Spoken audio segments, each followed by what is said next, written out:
Hello friends, आज मैं आपके साथ इकोनॉमिक्स का एक और टॉपिक लेके आया हूँ और टॉपिक का नाम है short run costs.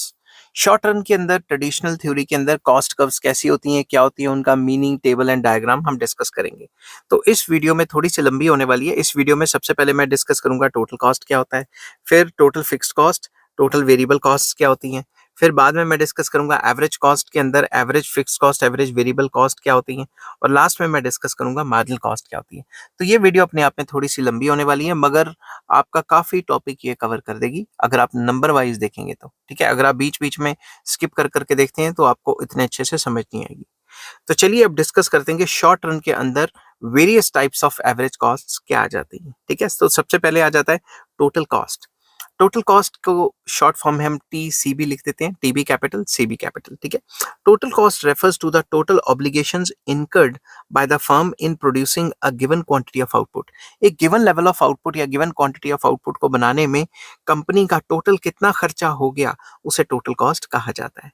It is the sum total of all the expenditure incurred in producing a given quantity of output। तो दूसरे वर्ड्स में ये भी कह सकते हैं कि जितना भी प्रोड्यूसर का टोटल खर्चा हुआ, एक्सपेंडिचर हुआ एक गिवन लेवल ऑफ आउटपुट को बनाने के लिए, उसे टोटल कॉस्ट कहा जाता है। For example, if total money expenditure in producing 100 pens is 1500, then the total cost of producing 100 pen is rupees 1500। अगर 100 पेन बनाने में हमारा 1500 रुपीज का खर्चा हो जाता है तो हम ये कह देते हैं कि हमारा जो टोटल कॉस्ट है वो 1500 है। Corresponding to fixed and variable factors in the short run, the total cost is divided into two parts, that is total fixed cost and total variable cost, which are explained as under। तो अगर हम fixed cost और variable cost के corresponding total cost को discuss करें तो total cost के दो पार्ट्स निकल के आते हैं। एक तो है टोटल फिक्स्ड कॉस्ट और दूसरा पार्ट है टोटल वेरिएबल कॉस्ट, जो हमने नीचे with the help of table and diagram explain किया हुआ है। तो सबसे पहले आ जाता है total fixed cost. Total fixed cost वो कॉस्ट होती है जो फिक्स रहती है, जो क्वांटिटी के चेंज होने से चेंज ही नहीं होती। टोटल फिक्स्ड कॉस्ट, जिसकी शॉर्ट फॉर्म टीएफसी है, total fixed cost refers to the total cost incurred by the firm on the use of all fix factors.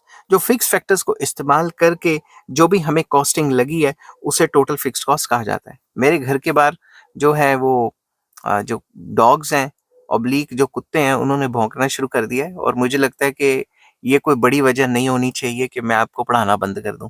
ठीक है, आवाज आ रही है, आती रहेगी, मगर मैं आपको पढ़ाना बंद नहीं करूंगा। ठीक है, क्योंकि कुछ बच्चों के लिए ये बहुत इंपॉर्टेंट है। ठीक है, thus the cost is independent of output, that is it does not change with the change in the quantity of output। तो कहने की बात ये है कि टोटल फिक्स कॉस्ट एक ऐसी कॉस्ट है जो इंडिपेंडेंट ऑफ आउटपुट है, आउटपुट से बिल्कुल अलग है।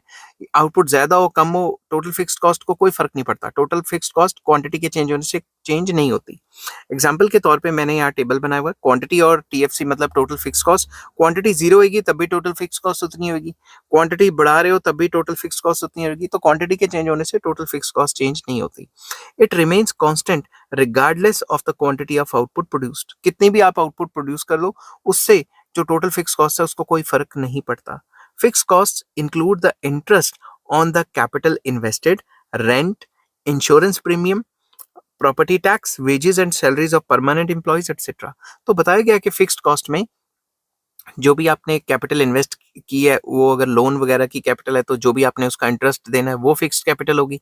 इंश्योरेंस प्रीमियम जो आपने भरने वो फिक्स्ड मतलब वो होगी, आपकी फिक्स फैक्टर होगी, तो उसकी फिक्स्ड कॉस्ट पड़गी। ठीक है, उसके बाद आप कह सकते हो कि भाई जो प्रॉपर्टी टैक्स देना है या वेजेस एंड सैलरीज देनी है परमानेंट एम्प्लॉइज को, वो भी आपकी फिक्स्ड कॉस्ट होगी। ठीक है, these are the fixed obligations of the firms which must be incurred by the firm whether the output is small or large। तो ये जो कॉस्ट है ये तो भरनी पड़ती हैं, चाहे जो आउटपुट है वो स्मॉल है, चाहे आउटपुट जो है वो लार्ज है। नीचे मैंने डायग्राम भी बनाया हुआ है। Even if the firms produce 1 unit of output, the fix cost has to be incurred. तो अगर कंपनी 1 यूनिट बनाए तब भी इतनी फिक्स्ड कॉस्ट लगनी है, चाहे 0 बनाए तब भी रेंट रूंट तो देनी ही है ना। In fact, even if nothing is produced for some times in the short run, fixed cost has to be incurred। अगर कुछ भी ना बने फिर भी फिक्स्ड कॉस्ट देनी ही देनी है, क्योंकि जो आपने जमीन क्रय ली है उसका तो रेंट देना ही है, जो वेजेस आपने परमानेंट रखे, मतलब जो लेबरर्स आपने परमानेंट रखे हैं उनकी तनख्वाहें तो देनी देनी है। That is why fixed cost is often known as unavoidable cost. तो फिक्स कॉस्ट को कभी कभी अनअवॉइडेबल कॉस्ट भी कहा जाता है, कई बुक्स में तो इसको इसी नाम से लिखा हुआ है। For example, a shopkeeper has to pay rent for the shop no matter what is the output or sale during a month. अगर शॉपकीपर ने रेंट पे दुकान ली हुई है तो उसे रेंट तो भरना ही पड़ेगा, चाहे वो 1 यूनिट बेचे, चाहे कुछ भी ना बेचे, चाहे दुकान बंद रहे. In fact, he has to pay the rent even if his shop is closed for some reason. Say strike भी हो सकती है by the employees or closure of shop due to renovation. चाहे renovation की वजह से बंद हो, strike की वजह से बंद हो, कोई भी वजह से बंद हो, उसे रेंट तो देना ही पड़ेगा. Fixed cost is also known as the supplementary cost or overhead cost. इसको इन नामों से भी पुकारा जाता है. ठीक है, अब मैंने डायग्राम बनाया हुआ है. एक्स एक्सिस पे मैंने आउटपुट दे दिया, वाई एक्सिस पे मैंने कॉस्ट दे दिया. ये जो फिक्स्ड कॉस्ट कर्व है ये पैरेलल रहती है. किसके पैरेलल रहती है? एक्स एक्सिस के. मतलब क्वांटिटी जीरो होगी तो भी कॉस्ट इतनी है, क्वांटिटी बढ़ती रहेगी मतलब आउटपुट बढ़ती रहेगी तो भी कॉस्ट इतनी ही रहेगी. As shown in the table, total fixed cost remains constant at ₹120. Example के तौर पे हम ले लेते हैं ₹120. ठीक है, ठीक है. For the entire range of output that is from 0 to 6 units. तो अगर मैं यहाँ पे 0 यूनिट ले लूँ, 1 यूनिट ले लूँ, 2 ले लूँ, 3 ले लूँ, 4 ले लूँ, 5 ले लूँ, 6 ले लूँ, कोई भी यूनिट्स ले लूँ, तो ये जो फिक्स्ड कॉस्ट है ये फिक्स ही रहेगी. It does not change with the change in output. तो मैंने यहाँ पे जो एग्जांपल लिया है, चाहे वो 0 क्वांटिटी हो चाहे 6 क्वांटिटी हो, ये भाई फिक्स ही रहेगी. ठीक है. Even if the firm shuts down and no output is produced, the firm has to bear the fixed cost because it cannot throw out the fixed factors of production in short run, and these fixed factors will remain idle till the firm decides to produce. Firm decides to produce. Simple words में वही बात घुमा घुमा के बोली जा रहे हैं कि भाई फर्म अपने फिक्स फैक्टर्स को निकाल नहीं सकती, भगा नहीं सकती, बंद नहीं कर सकती, तो उसे फिक्स फैक्टर की कॉस्ट झेलनी ही पड़ेगी. ठीक है. The total fixed cost curve is plotted in the given figure जो मैंने ऊपर बताई, where output is measured on x axis and cost is measured on y axis. ठीक है. उसके बाद TFC curve is a straight line parallel to horizontal axis, मतलब x axis के parallel है, indicating that the same amount of fixed cost at every level of output जो है हर एक level of output पे fixed cost same रहेगी. Total fixed cost is constant at OA, मतलब इतनी ही रहेगी, इतनी की इतनी रहेगी. ठीक है. Note that total fixed cost curve starts from point A on the y-axis, indicating that total fixed cost will be incurred even if output is 0. तो यहाँ पे ये बताया गया कि टोटल फिक्स कॉस्ट ऊपर से शुरू हो रही है, अगर 0 आउटपुट होगी तो भी इतनी होगी, बाकी जितनी मर्जी आप आउटपुट बढ़ाते रहोगे आपकी फिक्स्ड कॉस्ट इतनी की इतनी ही रहेगी. ठीक है. तो ये तो था फिक्स्ड कॉस्ट. अब हम डिस्कस करेंगे कि टोटल वेरिएबल कॉस्ट, जिसको टीवीसी कहा जाता है, वो क्या होती है. तो वेरिएबल कॉस्ट जैसा कि आपको पता है वो कॉस्ट जो क्वांटिटी ऑफ आउटपुट के चेंज होने से चेंज होती है. तो total variable cost refers to the total cost incurred by a firm on the use of variable factors. जितने भी वेरिएबल फैक्टर्स हैं उनको इस्तेमाल करने के लिए जो भी खर्चा किया जाता है फर्म के थ्रू, उसे हम टोटल वेरिएबल कॉस्ट कहते हैं. This cost includes payments for raw materials, wages paid to temporary and casual workers, payment for fuel and power used in production, expenses incurred on transportation etcetera. तो इसमें कुछ examples दिए कि raw material के ऊपर जो खर्चा करते हो, जो टेम्परेरी या कैजुअल या दिहाड़ीदार लेबर रखे हैं उनके ऊपर जो खर्चा करते हो, फ्यूल पे या बिजली पे, पावर पे जो खर्चा करते हो, जो ट्रांसपोर्टेशन वगैरह पे खर्चा करते हो, ये सारी वेरिएबल कॉस्ट्स हैं. Since the use of variable factors varies in accordance with the level of output, variable cost also very with the level of output. क्योंकि जो वेरिएबल कॉस्ट है, ये जो वेरिएबल फैक्टर्स हैं, ये आउटपुट के ऊपर डिपेंड करते हैं. वेरिएबल फैक्टर्स जितनी ज्यादा आउटपुट बनानी है उतने ज्यादा वेरिएबल फैक्टर्स लगेंगे. इसी वजह से जो वेरिएबल कॉस्ट है ये भी आउटपुट के वेरी करने से वेरी करती है, मतलब क्वांटिटी के चेंज होने से ये कॉस्ट भी चेंज होती है, quantity of output. These costs vary directly with the change in the volume of output, rising as more is produced and falling as less is produced. तो अगर ज्यादा प्रोड्यूस करने की कोशिश करेंगे तो वेरिएबल कॉस्ट बढ़ जाएगी, और अगर कम प्रोड्यूस करेंगे तो वेरिएबल फैक्टर्स की कंजम्पशन कम होगी, जिससे वेरिएबल कॉस्ट भी कम हो जाएगी. For instance, if firms want to produce more shirts, they will have to buy more raw material like cloth and hire more workers. अगर कपड़े की कंपनी ने ज्यादा कपड़ा बनाना है, ज्यादा टी शर्ट या शर्ट्स बनानी है, तो कपड़ा भी ज्यादा चाहिए, वर्कर्स भी ज्यादा चाहिए.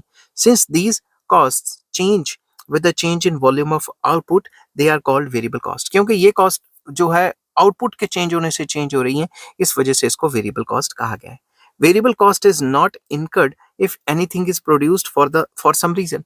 अगर किसी वजह से कुछ बना ही नहीं, कंपनी बंद होगी या कंपनी बंद रही कुछ टाइम के लिए या दुकान बंद रही, तो उसके चेंज मतलब आउटपुट तो चेंज नहीं होगा, आउटपुट तो जीरो होगा। वेरिएबल कॉस्ट एग्जिस्ट नहीं करेंगी जब कोई आउटपुट प्रोड्यूस नहीं होगा। मतलब क्वांटिटी जीरो तो variable cost zero. That is why variable cost is also known as, या कॉल्ड कुछ भी लिख सकते हो, अवॉइडेबल कॉस्ट, क्योंकि अगर आप क्वांटिटी नहीं बनाते हो तो वेरिएबल कॉस्ट भी जीरो हो जाएगी। ठीक है। Variable cost is also known as prime cost and direct cost, क्योंकि डायरेक्टली आउटपुट से रिलेटेड है। नेक्स्ट, इसमें मैंने टेबल बनाया हुआ है। जैसे टेबल में मैंने लिखा हुआ है कि क्वांटिटी आपने जीरो बनाई तो कॉस्ट भी जीरो लगेगी। ठीक है।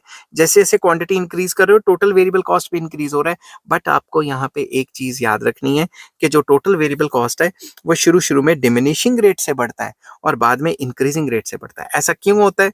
मैंने यहाँ फिक्स्ड कॉस्ट लिखा हुआ है, मैं यहाँ वेरिएबल कॉस्ट लिख देता हूँ, टोटल वेरिएबल कॉस्ट। ठीक है। क्योंकि शुरू शुरू में आपको ये पता होना चाहिए पूरे के पूरे कॉस्ट और प्रोडक्शन चैप्टर एक दूसरे का अपोजिट है। तो जब भी हम लॉ ऑफ वेरिएबल प्रोपोर्शन की बात करते हैं, अगर आपने वो चैप्टर नहीं पढ़ा तो आपको पढ़ना चाहिए, तो प्रोडक्शन का चैप्टर है। तो जब भी लॉ ऑफ वेरिएबल प्रोपोर्शन में शुरू में इंक्रीजिंग रिटर्न्स आते हैं तो कॉस्ट में डिमिनिशिंग जो कॉस्ट आती है, और जब भी लॉ ऑफ वेरिएबल प्रोपोर्शन बाद में डिमिनिशिंग रिटर्न्स हो जाते थे तो कॉस्टिंग इंक्रीज हो जाती थी। तो प्रोडक्शन और कॉस्ट एक दूसरे के अपोजिट है, ये बात आप दिमाग में रखो। ठीक है। As table shows, the total variable cost changes with the change in output, कि आउटपुट के चेंज होने से चेंज हो रही है। Total variable cost increases with the increase in output, output के इंक्रीज होने से इंक्रीज होती है। पहले मैंने लिख दिया चेंज होती है, यहाँ पे मैंने लिख दिया इंक्रीज होती है।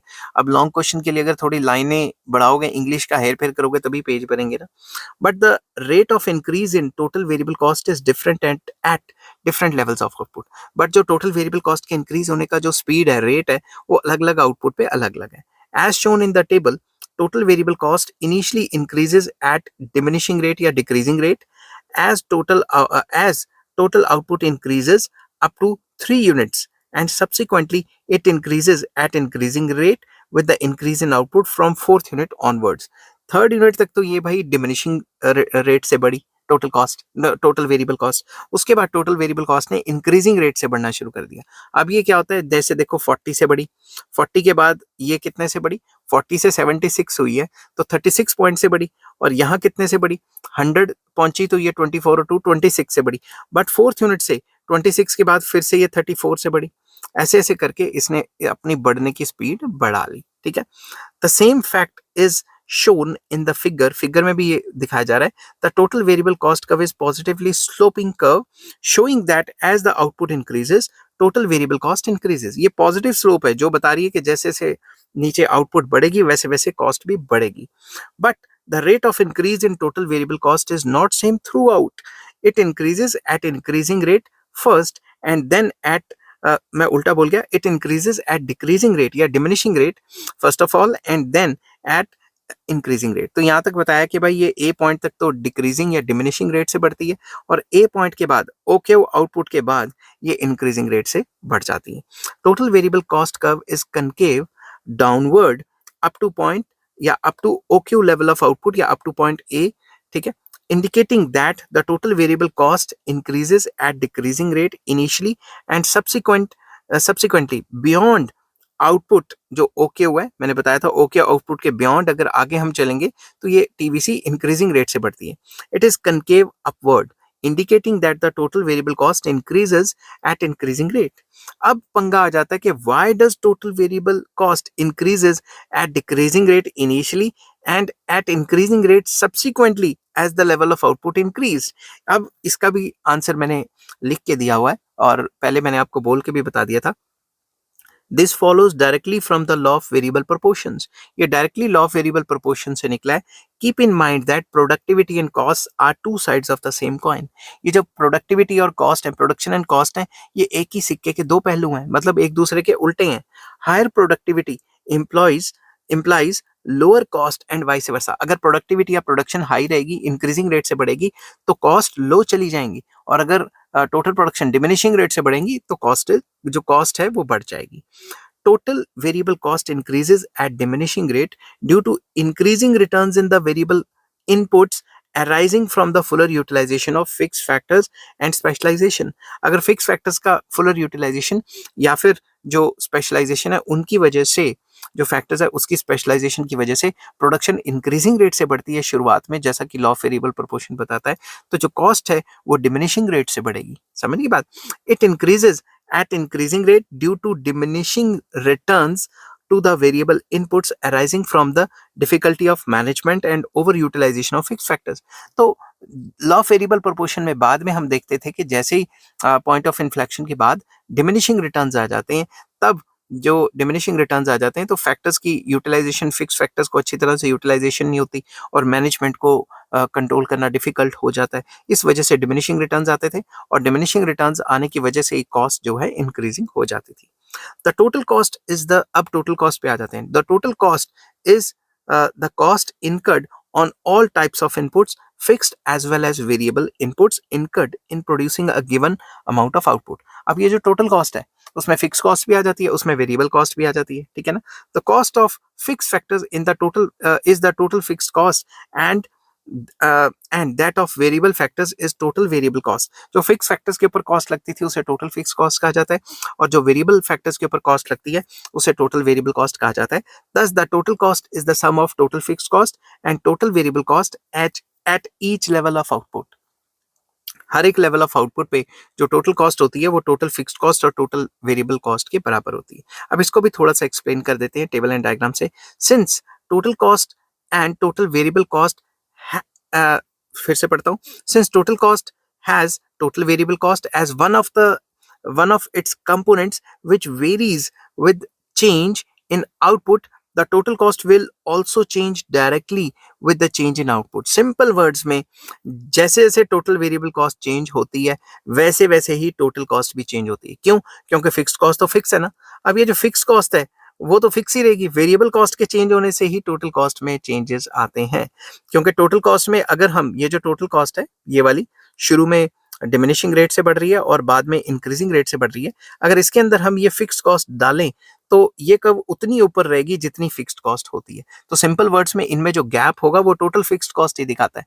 तो फिक्स्ड कॉस्ट तो फिक्स रहती है, अगर उतनी कॉस्टिंग टोटल वेरिएबल कॉस्ट में फिक्स कॉस्ट ऐड करते रहेंगे तो टोटल कॉस्ट आ जाएगी।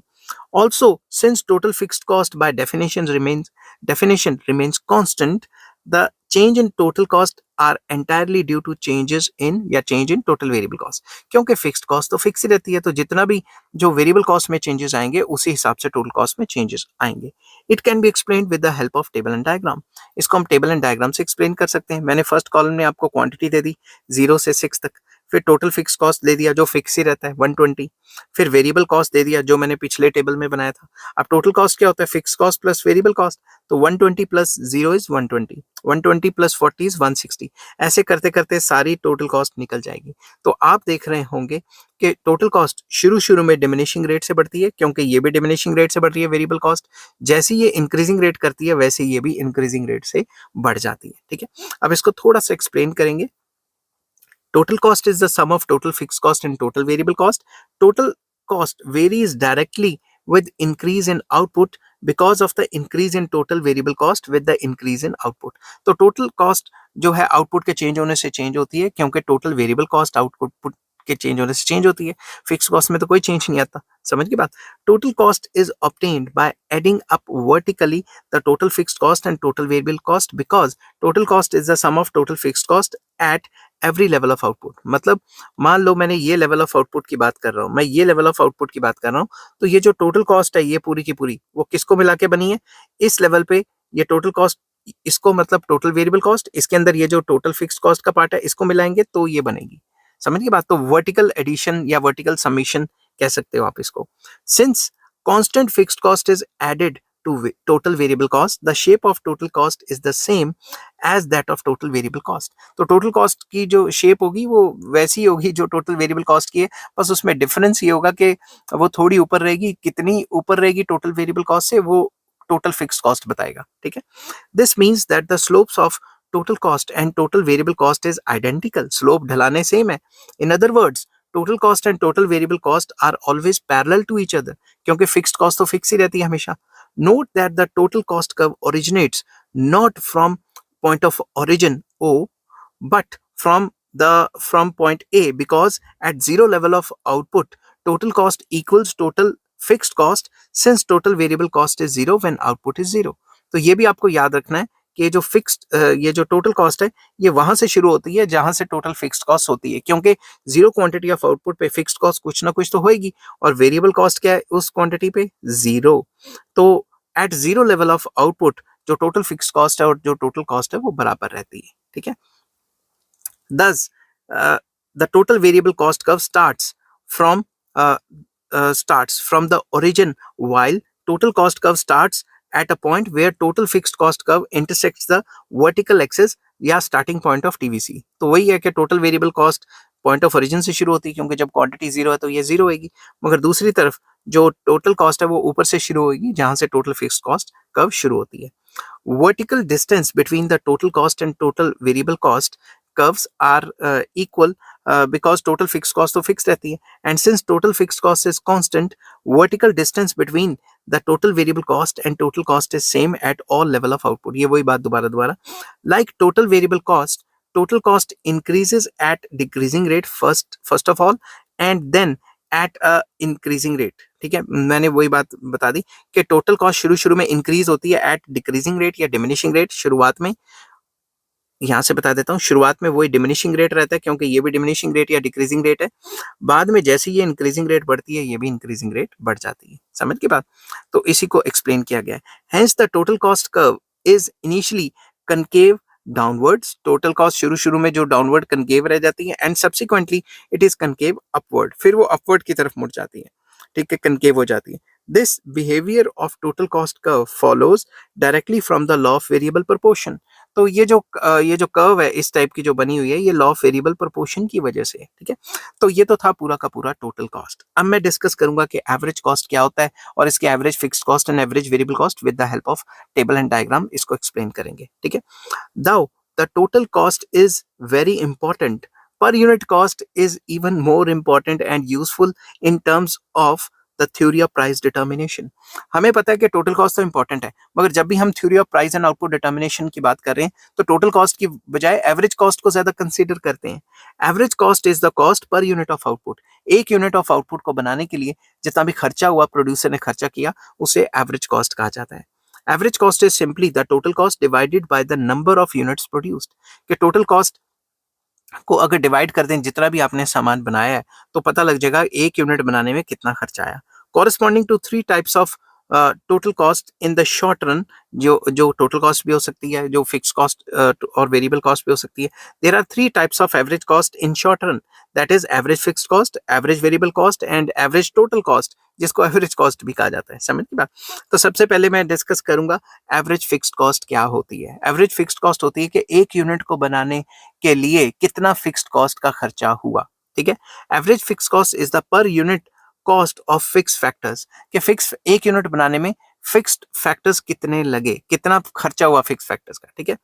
तो it is obtained by dividing total fixed cost with the quantity of units या क्वांटिटी ऑफ आउटपुट प्रोड्यूस। तो एवरेज फिक्स कॉस्ट का क्या फॉर्मूला है? टोटल फिक्स कॉस्ट जितना टोटल खर्चा हुआ डिवाइडेड बाय क्वांटिटी। अब इसको टेबल से एक्सप्लेन करता हूँ। यहाँ मैंने दिया क्वांटिटी, यहाँ पे टोटल फिक्स कॉस्ट, फिर थर्ड कॉलम में मैंने दिया एवरेज फिक्स कॉस्ट। तो क्वांटिटी 0 से लेकर 6 तक कर ली। ये टोटल फिक्स कॉस्ट वाला वही टेबल जो पीछे बनाया था 120। अब एवरेज फिक्स कॉस्ट अगर हमने निकालनी है तो डिवाइड करते रहो, जैसे 120 या total fix cost divided bye 1 is 120, 120 divided by 2 is 60, ऐसे करके ये सारे के सारे निकल जाएंगे। तो अगर आप देख रहे होंगे ध्यान से तो एवरेज फिक्स कॉस्ट गिरती जा रही है, गिरती जा रही है, गिरती जा रही है, मगर एवरेज फिक्स कॉस्ट कभी जीरो नहीं होती, मतलब ये कभी भी एक्स एक्सिस को टच नहीं करती। वो भी डिस्कस करेंगे आगे। Given table shows the calculation of average fixed cost at different levels of output, कि अलग अलग लेवल ऑफ आउटपुट पे एवरेज फिक्स कॉस्ट कितनी है वो दिखाया गया है। Clearly average fixed cost falls throughout with an increase in output because the total fixed cost is spread over a larger and larger units as output increases। तो ये हमेशा गिरती रहती है क्योंकि जैसे जैसे नीचे से क्वांटिटी बढ़ेगी तो ये जो टोटल फिक्स्ड कॉस्ट है, ये ज्यादा क्वांटिटी में डिवाइड होगी और ये हमेशा गिरती रहेगी। समझ की बात? In other words average fixed cost falls as output increases because the numerator of the ratio total fixed cost और क्वांटिटी की जो रेशो है इज कांस्टेंट, मतलब फिक्स कॉस्ट तो ऊपर कांस्टेंट रहेगी, व्हाइल द डिनोमिनेटर इंक्रीजेस। तो जैसे जैसे क्वांटिटी बढ़ती रहेगी और ऊपर से टोटल फिक्स कॉस्ट कांस्टेंट रहेगी, एवरेज फिक्स कॉस्ट हमेशा गिरती रहेगी।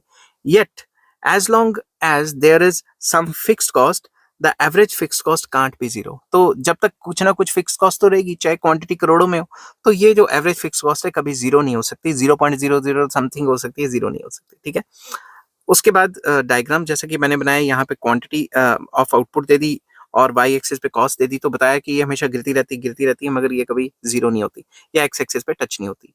AFC curve is shown in the figure, it slopes downward throughout its length from left to right, showing continuous fall in the average fixed cost with the increase in output. तो वही बात कि जैसे जैसे quantity बढ़ेगी average fix cost गिरती जा रही है और ये लेफ्ट से राइट को गिर रही है। ठीक है, फॉर वेरी स्मॉल आउटपुट्स, अगर काफी स्मॉल आउटपुट्स की बात देखें तो एवरेज फिक्स्ड कॉस्ट काफी हाई रहती है, समझ की बात। एंड लार्जर आउटपुट्स देखेंगे तो एवरेज फिक्स्ड कॉस्ट सब्सिक्वेंटली गिरती रहती है, ये बात। ठीक है, mathematically speaking average fixed cost is the asymptotic to the axis, that is the curve approaches to X axis and Y axis at each end. मतलब ये एक्स एक्सिस और वाई एक्सिस को कर्व अप्रोच करती है मगर touch नहीं करती। ठीक है, the curve approaches x-axis but never touches it because average fixed cost can't be zero since total fixed cost is always positive. Total fixed cost is zero नहीं होगा तो average fixed cost zero नहीं हो सकती। Similarly, average fixed cost curve never touches y-axis because total fixed cost has positive value at a very low level of output. Low level of output पे देखेंगे तो भी इसकी वैल्यू पॉजिटिव होगी, ये यहाँ पे भी टच नहीं होगी, तो दोनों साइड टच नहीं होगी। Moreover the average fixed cost curve is rectangular hyperbola showing the same level of total fixed cost at all its points, that is आप टोटल फिक्स्ड कॉस्ट निकालोगे तो average fixed cost multiply by quantity हर एक पे same आएगी। आप किसी भी क्वांटिटी पे एवरेज फिक्स कॉस्ट को मल्टीप्लाई कर लोगे, इस क्वांटिटी पे, इस क्वांटिटी पे या इस क्वांटिटी पे एवरेज फिक्स कॉस्ट को मल्टीप्लाई करोगे तो टोटल फिक्स कॉस्ट सेम आएगी, समझिए बात। इसलिए इसको रेक्टेंगुलर हाइपरबोला भी कहा गया है। नेक्स्ट टॉपिक आ जाता है इसी के अंदर कि एवरेज वेरिएबल कॉस्ट क्या होता है। चलिए शुरू करते हैं। Average variable cost is the per unit cost of variable factors of production. Variable factors of production की एक यूनिट बनाने के लिए वेरिएबल फैक्टर्स का कितना खर्चा हो गया, उसको हम एवरेज वेरिएबल कॉस्ट कहते हैं। It is obtained by dividing the total variable cost with the units of output. तो जितने भी यूनिट्स ऑफ आउटपुट है उसको टोटल वेरिएबल कॉस्ट से डिवाइड करेंगे तो ये हमारे पास अपने आप ही निकल के आ जाएगा। सिंबॉलिकली मतलब इसका फॉर्मूला तकरीबन क्या बनता है, average variable cost is equals to total variable cost divided by quantity. तो टोटल वेरिएबल कॉस्ट को अगर क्वांटिटी से डिवाइड करेंगे तो एवरेज वेरिएबल कॉस्ट आ जाएगा। इसकी भी मैंने टेबल एंड डायग्राम बनाया हुआ है। तो फर्स्ट कॉलम में क्वांटिटी, सेकंड कॉलम में total variable cost and third quantity में एवरेज वेरिएबल कॉस्ट दिया हुआ है। तो ये तो मैंने क्वांटिटी 6 तक और ये तो मैंने पुराने टेबल से उठा ली जो मैंने इसी वीडियो में आगे डिस्कस किया था। अब यहाँ पे ये जो एवरेज वेरिएबल कॉस्ट है ये कैसे आएगा, average variable cost is total variable cost divided by quantity. तो 40 को 1 से डिवाइड करेंगे 40, 76 को 2 से डिवाइड करेंगे 38, 102 को 3 से डिवाइड करेंगे 34। तो इस तरीके से ये एवरेज वेरिएबल कॉस्ट निकलेगी। मगर एवरेज वेरिएबल कॉस्ट जैसा कि आप टेबल में देख रहे हैं ये एक हद तक गिरती है, 4th यूनिट के तक गिरती है और उसके बाद बढ़नी शुरू हो जाती है। ये बात आपको हमेशा याद रखनी है। ठीक है, the behaviour of the average variable cost is drive from the behaviour of total variable cost. जैसे से टोटल वेरिएबल कॉस्ट अपने मूड स्विंग्स वगैरह करती है, इंक्रीजिंग डिमिनिशिंग चेंज करती है, उसी हिसाब से एवरेज वेरिएबल कॉस्ट भी ऊपर नीचे हो जाती है। ठीक है, the average variable cost at first falls up to 4th unit of output and then starts rising from 5th unit onwards। तो जैसा कि मैंने बताया था कि 4th यूनिट तक तो गिरती रहती है और 5th यूनिट से ये बढ़नी शुरू हो जाती है। Graphically the behavior of the average variable cost is shown is shown in the given figure। is show नहीं लिखना था, shown लिखना था, is shown, फिर से लिख लेता हूँ, is shown in the given figure। ठीक है, अब the average variable cost curve slopes upward. ये जो एवरेज वेरिएबल कॉस्ट कर्व है ये अपवर्ड स्लोपिंग की होती है अप टू पॉइंट। कर्व में अगर बताएं तो मैं फिर से बोलता हूँ, average variable curve slopes downward, upward नहीं downward, up to OQ1 level of output. तो ये जो OQ1 लेवल ऑफ आउटपुट है इस तक तो ये गिरती जा रही है लगातार। इसका मतलब ये कि जैसे जैसे हम क्वांटिटी ज्यादा बना रहे हैं एवरेज वेरिएबल कॉस्ट हमें सस्ती पड़ रही है। तो ये जब तक गिरती जा रही है इसको ऑप्टिमम कैपेसिटी या optimum capacity level of output भी कहा जाता है। Showing decrease in average variable cost and it slopes upward beyond the output OQ1। तो ये जो OQ1 क्वांटिटी है यहाँ तक तो हमारी एवरेज वेरिएबल कॉस्ट गिरती जा रही है, मगर अगर इससे ज्यादा बनाएंगे तो एवरेज वेरिएबल कॉस्ट बढ़नी शुरू हो जाएगी, पॉजिटिव स्लोप हो जाएगी, indicating N increase in average variable cost. In other words, average variable cost curve is U shape. तो हम ये भी कह सकते हैं कि शुरू शुरू में गिरती है और बाद में बढ़ जाती है, ठीक है। तो ये यू शेप की होती है। अब चक्कर ये आ जाता है कि why it is of U shape. U shape क्यों होती है? ये भी लॉ ऑफ वेरिएबल प्रोपोर्शन से ही जुड़ा हुआ है, ठीक है। U shape of average variable cost follows directly from the law of variable proportions. कैसे? Initially there is too little of variable inputs in comparison to the fixed inputs. मान के चलते हैं कि शुरू शुरू में आपने एक शोरूम खोला, शोरूम में जो जो फिक्स फैक्टर्स हैं वो ज्यादा हैं और वेरिएबल फैक्टर्स जो हैं वो कम है, वेरिएबल इनपुट्स कम है, resulting in the underutilization of fix factor. तो शुरू शुरू में आप फिक्स फैक्टर का अच्छा इस्तेमाल नहीं कर पा रहे, एरिया ज्यादा है मगर आपने जो सेल्समैन वगैरह रखे, दिहाड़ी पे बंदे रखे काम करने के लिए, वो कम है। Therefore as the quantity of variable inputs increase, जैसे जैसे आप लेबर की क्वांटिटी या सेल्समैन की क्वांटिटी बढ़ाते हो, fixed input is better utilize. जो फिक्स फैक्टर्स हैं आपके पास उनकी बेटर यूटिलाइजेशन हो रही है, समझ गए बात, resulting in an increase in the efficiency of variable factor. इससे जो वेरिएबल फैक्टर है उसकी एफिशिएंसी भी बढ़ रही है। Efficiency of variable input increases also because of specialisation and division of labour. Division of labour, हर एक बंदे को अलग अलग काम दिया और हर एक बंदा अपने काम में स्पेशलाइज है, इसलिए भी एफिशिएंसी बढ़ रही है। Increase in efficiency of variable factor employees decrease in average variable cost. तो जैसे जैसे एफिशिएंसी बढ़ेगी, शुरुआत में तो लॉ ऑफ वेरिएबल प्रोपोर्शन में शुरू शुरू में इंक्रीजिंग रिटर्न्स नहीं आता था, जैसे इंक्रीजिंग रिटर्न्स आता है कॉस्टिंग भी तो कम हो जाती है, एवरेज वेरिएबल कॉस्ट गिर जाती है। Therefore the average variable cost is negatively sloped over initial levels of production. तो शुरू शुरू में ये गिरती है average variable cost. However, as the quantity of variable inputs goes on increasing, the variable input becomes too much या फिर overcrowding of variable factor हो जाती है in relation to the fixed factor या fixed inputs as the fixed inputs has been fully utilized। अगर मान लो आपके पास showroom है या 5 लैपटॉप हैं, उस पे जो लेबर चाहिए थे वो आपने सारे के सारे लगा दिए, 5 लेबर लगा दिए, अब उससे भी ज्यादा लेबर हो रहे हैं तो फिक्स फैक्टर्स की तो कमी रहेगी ना, समझ की बात। तो इससे क्या होगा, therefore efficiency of the variable factor declines. जो वेरिएबल फैक्टर जो बाद में आपने सेल्समैन वगैरह रखे हैं वो इतना काम नहीं कर पाएंगे, क्योंकि शोरूम की एक गिवन स्पेस है, उसमें 5 6 7 8 रख दिया आपने, अब 50 रख दोगे तो फिर तो प्रॉब्लम आ जाएगी ना। The efficiency of the variable factor decreases also because of indivisibility of certain inputs. उनको काम करने के लिए इनपुट्स या मशीनरी उतनी नहीं मिल रही क्योंकि वो तो फिक्स्ड है शॉर्ट पीरियड में। Decrease in the efficiency of variable factor employees increase in average variable cost. तो जब भी एफिशिएंसी डिक्रीज होगी, ये डिमिनिशिंग रेट से बढ़ेगा, टोटल प्रोडक्शन मतलब वेरिएबल प्रोपोर्शन का लॉ बता रहा हूँ, तो ये इंक्रीज होनी शुरू हो जाएगी, समझिए बात। Therefore, average variable cost curve is sloped positively at higher levels of output since the average efficiency of variable inputs decreases in successive units of variable inputs are added on a given amount of fixed factor। अगर fix factor fix रहेंगे, मैंने example दिया आपको, 5 laptop हैं, एक बंदा लिया, आपकी प्रोडक्शन बढ़ेगी, 2 3 4 5 तक तो अच्छी रहेगी। अगर 10 15 लेबर अपने बैठा दिए लैपटॉपों पे, लेबर मतलब काम करने के लिए बंदे, मगर जो फिक्स फैक्टर्स जो है वो लैपटॉप 5 ही हैं, तो वही एफिशिएंसी तो गिरेगी, जिसकी वजह से कॉस्टिंग बढ़ जाएगी, क्योंकि बाकी बंदे जो काम कम कर रहे हैं या कर नहीं पा रहे उनको भी तो तनख्वाह देनी है। In short, the average variable cost falls up to the optimum capacity level of output due to increasing returns of the variable factor and it increases thereafter due to diminishing returns to the variable factor। जैसा कि मैंने बताया कि शुरू शुरू में increasing returns ये गिरेगी average variable cost और diminishing returns तो ये बढ़ जाएगी, सिंपल वर्ड्स में, ठीक है।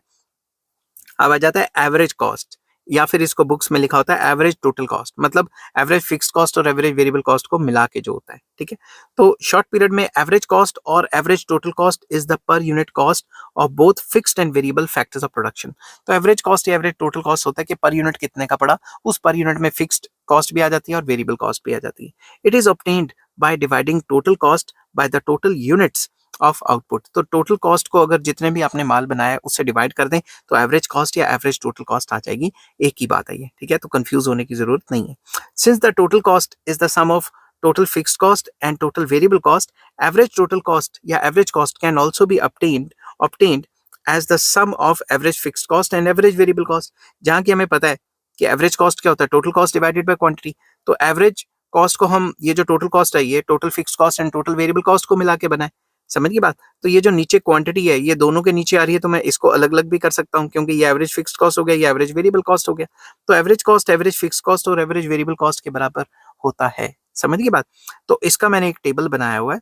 तो मैंने क्वांटिटी वही वाली ली है 0 से 6 तक, और फिक्स्ड कॉस्ट भी वही की वही रखी है, वेरिएबल कॉस्ट भी पुरानी रखी है। तो टोटल कॉस्ट कैसे आया था?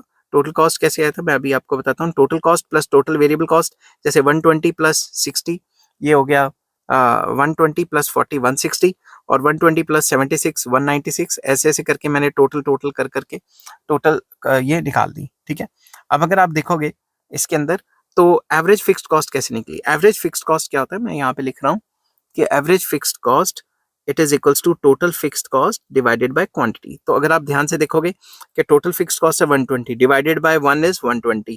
ठीक है, अब यहाँ पे 120 डिवाइडेड बाय 2 है तो कितना आ गया 60, 120 डिवाइडेड बाय 3 है तो ये कितना आ गया 40। ऐसे ऐसे करके मैंने जो एवरेज फिक्स्ड कॉस्ट है वो निकाली है। फिर एवरेज वेरिएबल कॉस्ट क्या होता है? Total variable cost divided by quantity. अब ध्यान से देखना, टोटल वेरिएबल कॉस्ट कौन सी है? मान लो ये 40 है, 40 divided by 1 is 40, 76 divided by 2 is 38, 102 divided by 3 is 33। इस तरीके से मैंने जो है एवरेज वेरिएबल कॉस्ट भी निकाल दी। उसके बाद अगर चलते हैं तो एवरेज कॉस्ट कैसे निकलेगी? इन दोनों को टोटल करके। एवरेज कॉस्ट क्या होता है? Average fix cost plus average variable cost. तो 120 प्लस 40 इज 160, 60 प्लस 38 इज 98। तो इनको ऐसे ऐसे करके भी निकाला जा सकता है, बट अगर आप दूसरे तरीके से निकालना चाहते हैं तो एवरेज कॉस्ट का ये फॉर्मूला भी तो है ना, total cost divided by quantity. तो टोटल कॉस्ट यहाँ पे मान लो है 160 डिवाइडेड बाय क्वांटिटी है 1, तो ये कितना आ गया 160। फिर 196 डिवाइडेड बाय, अगर यहाँ से 2 करेंगे तो वो आ जाएगा 190, 196 को 2 से डिवाइड करेंगे 98। तो दो फॉर्मूलों से निकल सकती है ये, average fixed cost plus average variable cost से भी निकल सकती है, average fix cost plus average variable cost से भी निकल सकती है। ठीक है, या फिर ये ऐसे भी निकल सकती है कि आप टोटल कॉस्ट को क्वांटिटी से डिवाइड कर दो। तो अब मैं एवरेज कॉस्ट कर्व को ड्राइव करने की कोशिश करूंगा। पहले मैं बता दूं कि एक्स एक्सिस पे मैंने क्वांटिटी और वाई एक्सिस पे कॉस्ट लिखा हुआ है। एवरेज फिक्स कॉस्ट तो हमेशा गिरती रहती है ना, ये टच होती है नीचे, ये शुरू में गिरती है और बाद में बढ़ जाती है एवरेज वेरिएबल कॉस्ट। ठीक है, अब ये एवरेज कॉस्ट जो है शुरू शुरू में गिरती है और एक हद तक गिरती है और उसके बाद भी ये बढ़नी शुरू हो जाती है। इसको एवरेज कॉस्ट या एवरेज टोटल कॉस्ट दोनों कह सकते हैं। ठीक है, तो इसको मैंने क्या क्या ऑब्जर्वेशन है वो मैंने दी है, वो मैं अच्छे से एक्सप्लेन करता हूँ आपको।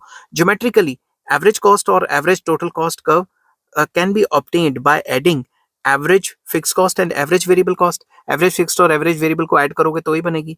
Average cost is the vertical summation of average cost, average fix cost and average variable cost. Therefore at each level of output average cost lies above average variable cost. Average cost average variable cost के हमेशा ऊपर रहेगी, क्योंकि average variable cost में average cost डालते हो तो मैं उल्टा बोल रहा हूँ, एवरेज कॉस्ट हमेशा एवरेज वेरिएबल कॉस्ट के ऊपर रहेगी, क्योंकि एवरेज वेरिएबल कॉस्ट में अगर हम एवरेज फिक्स्ड कॉस्ट डालेंगे तो ही हमें एवरेज कॉस्ट मिलेगी। समझ की बात? अब इस डायग्राम की इंपॉर्टेंट ऑब्जर्वेशंस क्या हैं वो मैं आपको बताता हूं, मतलब इसकी main explanation. The distance between the average cost and average variable cost gets smaller as production increases. अब दिमाग से सोचो, जैसे जैसे प्रोडक्शन बढ़ती है ये एवरेज फिक्स कॉस्ट तो गिरती रहती है। इसी वजह से ये जो गैप है एवरेज, ये जो एवरेज कॉस्ट और एवरेज वेरिएबल कॉस्ट का ये जो गैप है ये कम होता जा रहा है। कम क्यों होता जा रहा है? क्योंकि इनका गैप ही तो एवरेज फिक्स कॉस्ट है। जब एवरेज फिक्स कॉस्ट क्वांटिटी के बढ़ने से कम हो रही है तो गैप इसीलिए तो कम हो रहा है। ठीक है, दूसरी बात, मैं इसको जूम अच्छे से कर लूं। ठीक है, average cost curve is far above the average variable cost curve at initial levels of output because average fixed cost is a high percentage of average cost। तो शुरुआत में अगर हम देखें एवरेज कॉस्ट और एवरेज वेरिएबल कॉस्ट में बहुत ज्यादा फर्क था। क्यों फर्क था? इसका फर्क ज्यादा इसलिए था क्योंकि ये जो एवरेज फिक्स्ड कॉस्ट है वो शुरुआत के लेवल्स में काफी हाई थी, इसीलिए तो एवरेज वेरिएबल कॉस्ट और एवरेज कॉस्ट का गैप काफी ज्यादा था। But AC curve tends to come closer to average variable cost at higher level of output because average fixed cost accounts for relatively smaller percentage of average cost now। तो जैसे जैसे quantity बढ़ रही है average fixed cost गिरता जा रहा है, मतलब जो एवरेज वेरिएबल कॉस्ट और एवरेज कॉस्ट के बीच में जो गैप है वो पहले से कम होता जा रहा है। ठीक है, note that average cost never touch average variable cost curve. क्यों? Because average fixed cost is always positive, मतलब वो जीरो नहीं होता। अगर ये जीरो होगा तभी तो ये दोनों बराबर हो जाएंगी, मगर ये कभी जीरो नहीं होगा, ये दोनों कभी टच नहीं करेंगे, मतलब बराबर नहीं आएंगे आपस में, ठीक है। Thus the distance between average cost and average variable cost gets smaller as the level of output increases. जैसे जैसे आउटपुट बढ़ेगा इनके बीच में गैप कम होगा, खत्म नहीं हो सकता गैप, ठीक है। सेकेंड पॉइंट जो इंपॉर्टेंट है समझने वाला, average cost curve is U shaped initially. Average cost curve is U shaped, indicating, initially मैं बोल गया, indicating that AC falls initially, reaches the minimum point and then starts rising. AC curve एक U shape curve है, इसका मतलब ये है कि शुरुआत में AC कर्व गिरती है और B पॉइंट तक अपने मिनिमम को हासिल करती है और उसके बाद B पॉइंट पे मिनिमम हासिल करने के बाद ये बढ़ जाती है। तो दूसरा पॉइंट इसमें मेन समझने वाला है कि एवरेज कॉस्ट या average total cost U shape की होती है। Remember that the law that the level of output at which AC is minimum is known as the optimum point of production. जहां पे AC मिनिमम होता है, मान लो ये B पॉइंट पे AC मिनिमम है, इस पॉइंट को ऑप्टिमम प्रोडक्शन लेवल कहा जाता है, क्योंकि हर कोई प्रोड्यूसर यहीं पे रहना चाहता है जहां पे उसकी कॉस्टिंग मिनिमम है। AC curve is U shaped for the same reason for which AVC curve is U shaped, मतलब वही law of variable proportion. as curve is U shaped because of the law of variable proportion, वही बात जो मैंने बता दी कि AC curve इसलिए U shape होती है क्योंकि एवीसी यू शेप है, ठीक है। तो एवीसी यू शेप क्यों होती है, क्योंकि लॉ ऑफ वेरिएबल प्रोपोर्शन वो मैं पहले बता ही चुका हूं आपको, ठीक है। थर्ड पॉइंट जो इसमें समझने वाला है वो है the minimum point on AC curve is reached corresponding to the larger output OQ3 than the minimum point of AVC curve OQ2 level of output. मैं दोबारा समझाता हूँ, जो मिनिमम पॉइंट है एसी कर्व का वो OQ3 पॉइंट पे बनता है, बल्कि जो एवीसी का जो मिनिमम पॉइंट बनता है वो OQ2 पॉइंट पे बनता है, ठीक है। इसके ऊपर हम डिस्कस करेंगे। तो कई बुक्स में लिखा होता है कि जो मिनिमम पॉइंट होता है एसी का वो एवीसी के मिनिमम पॉइंट के राइट साइड पे आता है, मतलब एसी का मिनिमम पॉइंट बाद में आता है और एसी एवीसी का मिनिमम पॉइंट पहले ही आ जाता है, ठीक है। उस चीज को डिस्कस करेंगे।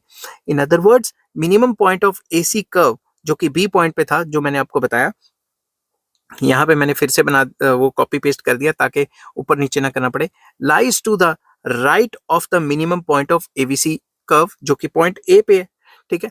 This is obvious from the above table where the minimum average cost corresponding to fifth unit of output as compare to the minimum of AVC जो फोर्थ यूनिट पे ही हो गया था।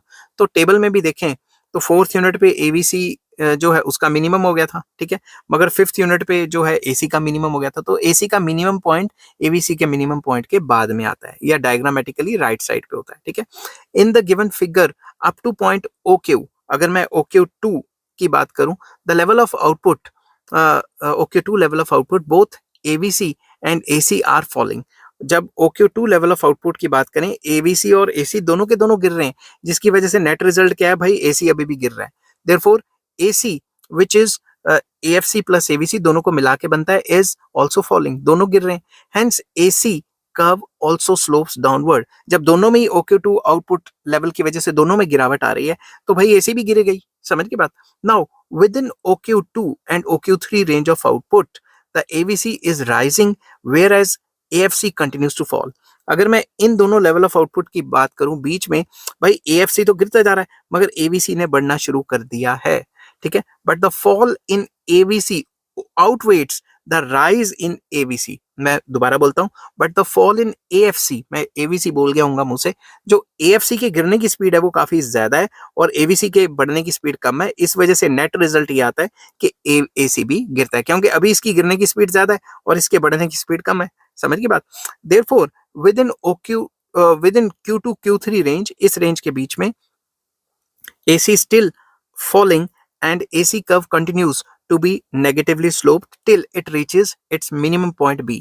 तो अभी भी ये नीचे गिरती जा रही है और एक टाइम आएगा जब ये अपने मिनिमम को टच कर जाएगी और B पॉइंट पे आ जाएगी। At OQ3 level of output, the rate of fall in AFC is just equal to rate of rise in AVC। तो OQ3 लेवल पे इसके गिरने का रेट और इसके बढ़ने का रेट बराबर आ जाएगा, तो इसकी स्लोप जो है वो तकरीबन जीरो हो जाएगी, ढलान थोड़ी मतलब कम हो जाएगी, खत्म हो जाएगी।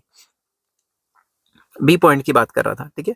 Therefore AC remains unchanged and reaches it's minimum. तो AC को अनचेंज हो जाएगा और ये अपने मिनिमम को टच कर जाएगा, ठीक है। Hence B is the minimum point of AC curve corresponding to OQ3 level of output. Beyond output OQ3, the rate of increase in AVC is much more than the rate of decrease in AFC. अगर इस point के बाद की बात करें, OQ3 level के बाद की बात करें, तो AFC की गिरने की स्पीड जो है वो पहले से कम होती जा रही है, और AVC की जो बढ़ने की स्पीड है वो ज्यादा होती जा रही है. इस वजह से AC जो है वो पहले से बढ़ता जा रहा है. समझ गए बात? तो it leads to rise in AC. वही वाली बात जो मैंने हिंदी में बोली है इंग्लिश में हो जाएगी.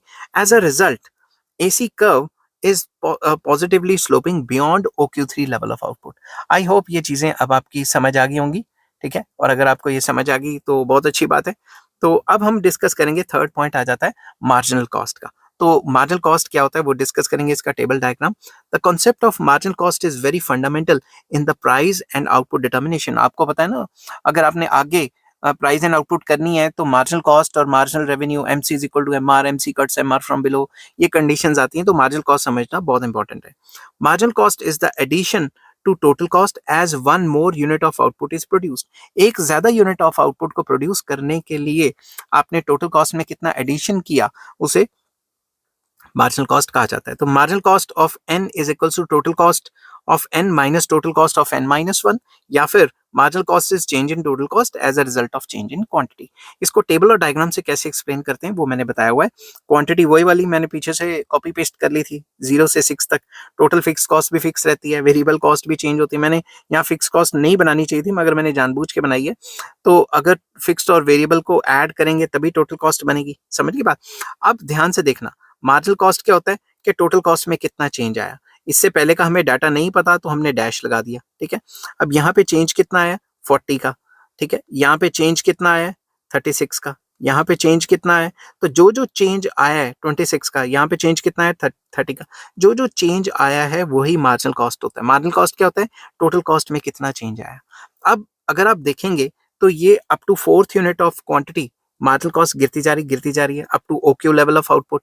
उसके बाद जो मार्जिनल कॉस्ट है वो बढ़नी शुरू होगी. क्यों बढ़नी शुरू होगी? क्योंकि टोटल कॉस्ट ने इंक्रीजिंग रेट जो है वो खींच लिया. तो टोटल कॉस्ट की जो जब तक टोटल कॉस्ट डिमिनिशिंग रेट तक बढ़ रहा था, मार्जिनल कॉस्ट गिर रहा था. जैसे टोटल कॉस्ट ने इंक्रीजिंग रेट पकड़ लिया, स्पीड इंक्रीजिंग रेट से बढ़नी शुरू होगी, वैसे ही मार्जिनल कॉस्ट बढ़ गई. अगर मैं थोड़ा सा आपको टेक्निकली लेके चलूं तो आपको अभी तक पता लग गया होगा, टोटल कॉस्ट शुरू में ऐसे जाता है, तो जैसे ही इंक्रीजिंग रेट होता है उसी के सामने जो मार्जिनल कॉस्ट है वो डिमिनिश करती है, और जैसे ही इंक्रीजिंग रेट से बढ़ता है तो वो बढ़ जाती है. समझ गई बात? तो इसको हम थोड़ा सा एक्सप्लेन करेंगे. Change in total cost divided by change in quantity represents the slope of total cost curve. ये जो मैंने लिखा है delta TC by delta Q, ये हमें टोटल कॉस्ट कर्व की स्लोप बताता है. तो मार्जिनल कॉस्ट क्या होता है, टोटल कॉस्ट कर्व की स्लोप होती है. Therefore diagrammatically marginal cost for any level of output can be calculated by taking the slope of total cost curve corresponding to the level of output. तो जो भी उसकी स्लोप होगी total cost की, वही मार्जिनल कॉस्ट होगा. Following points should be noted with regard to marginal cost. Marginal cost को दिमाग में रखते हुए आपको फॉलोइंग पॉइंट्स दिमाग में रखने पड़ेंगे. पहला point, marginal cost has nothing to do with the fixed cost. मैंने यहाँ जानबूझ के बनाया था, मार्जिनल कॉस्ट का फिक्स्ड कॉस्ट के साथ कोई लेना देना नहीं है. मार्जिनल कॉस्ट फिक्स्ड कॉस्ट के चेंज होने से चेंज नहीं हो रही, बल्कि वेरिएबल कॉस्ट के चेंज होने से चेंज हो रही है. अगर आप ध्यान से देखें तो यहाँ 0 से 40 का चेंज आया, यहाँ पे कितने का चेंज आया, 36 का. यहाँ पे कितने का चेंज आया, 26 का. तो टोटल कॉस्ट के चेंज होने से चेंज होती है, ना कि फिक्स्ड कॉस्ट के मतलब वेरिएबल कॉस्ट के चेंज होने से चेंज होती है, ना कि फिक्स्ड कॉस्ट के चेंज होने से चेंज होती है. Remember that marginal cost is an addition to the total cost when one additional unit of output is produced. हमें ये तो पता ही है, जब एक एडिशनल यूनिट को प्रोड्यूस किया जाता है. मैंने इस कुछ ज्यादा ही पास लिख लिया, मैं थोड़ा सा दूर लिख लेता हूँ इसके. तो जब भी हम एक एडिशनल यूनिट बना रहे हैं तो उसका टोटल कॉस्ट में क्या फर्क पड़ा, उसे हम मार्जिनल कॉस्ट कहते हैं. ठीक है, but there is no addition और change in the total fixed cost, as total fixed cost is constant with an increase in output. तो जो भी चेंज आएगा वो वेरिएबल कॉस्ट में चेंज आएगा, क्यों फिक्स कॉस्ट में थोड़ा ना चेंज आएगा. फिक्स कॉस्ट तो हमेशा फिक्स ही रहती है. समझ के बात? इट इज दस क्लियर, इसलिए हम ये कह सकते हैं, इट इज दस clear that MC is independent of the fixed cost. इसलिए हम ये कह सकते हैं कि जो मार्जिनल कॉस्ट है उसका फिक्स कॉस्ट से कोई रिलेशन नहीं है, वो इंडिपेंडेंट है.